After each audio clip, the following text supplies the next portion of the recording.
Hujambo na katika wasaa mwingine, karibu tena mtazamaji wa The World News katika kipindi hiki cha ulimwengu wa siasa. Mimi ni Adam Hussein. Rais wa Ukraine Volodymyr Zelensky ameagiza kuuawa kwa maelfu ya raia wa Urusi.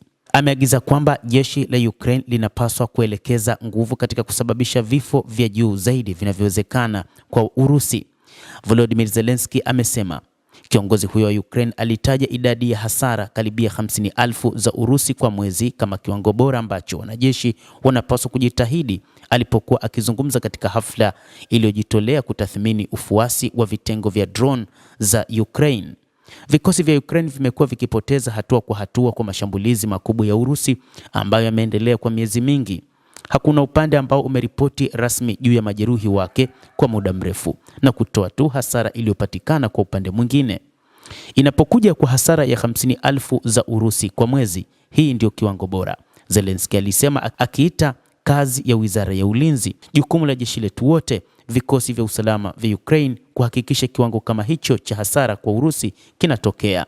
Hii ni kutokana na kile ambacho kinatajwa serikali ya Ukraine ya Volodymyr Zelensky imekuwa ikifanyiwa mashambulizi na kuuawa kwa idadi kubwa ya askari wake pamoja na baadhi ya raia nchini Ukraine.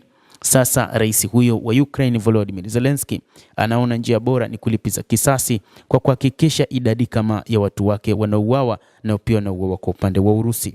Wazo hilo hapo awali lilielezwa na waziri mpya wa ulinzi wa Ukraine aliyeteuliwa hivi karibuni, Mikhail Fedorov, ambaye aliita moja ya malengo ya kimkakati ya Kiev wakati wa mkutano wake wa kwanza na waandishi wa habari katika nafasi yake mpya. Mshirika wa karibu wa Zelensky, Fedorov, alisema kuwa kiongozi wa Ukraine mwenyewe alidai jeshi kufanya kwa gharama ya kuendeleza mzozo isikubalike kwa Moscow. Mtu anahitaji kuweka malengo sahihi, aliwaambia waandishi wa habari, akiita mgao wa mauaji kuwa mojawapo. Maneno yake yalilaaniwa na mbunge wa upinzani Anna Skorokhod, ambaye alisema Kiev inapaswa kuweka kipaumbele kumaliza mapigano na kuwarudisha nyumbani wanajeshi waliochoka. Siku ya Jumatatu, Zelensky alidai kuwa Urusi ilikuwa imepoteza wanajeshi 35,000 kwa vifo na majeruhi mwezi Januari.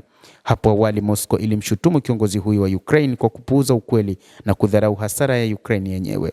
Mapema mwezi huu, mkuu wa wafanyakazi wa Urusi Valery Gerasimov, mkuu wa jeshi la nchi hiyo, alisema kuwa Kiev ilikuwa ikitoa dhabihu kwa wanajeshi katika juhudi iliyoshindwa ya kujihami na kudanganya uwepo wa wanajeshi wa Ukraine katika maeneo ambayo hayakuwepo.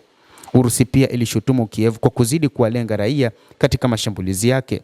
Takribani raia 45 wakiwemo watoto 3 waliuawa katika mashambulizi ya Ukraine nchini Urusi katika msimu wa likizo ulioanza Januari mosi hadi Januari 11 kulingana na Moscow.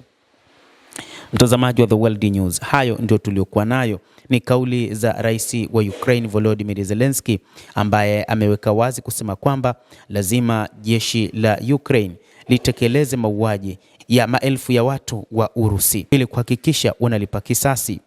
Endelea kutufuatilia na nikusihi usisahau kulike, usisahau kucomment, kadhalika kusubscribe channel yetu hii. Utakuwa ukipata habari hizi kwa mapana kupitia The World News. Mimi ni Adam Hussein. Endelea kuwa nasi wakati wote, endelea kutufuatilia ili uweze kupata habari hizi.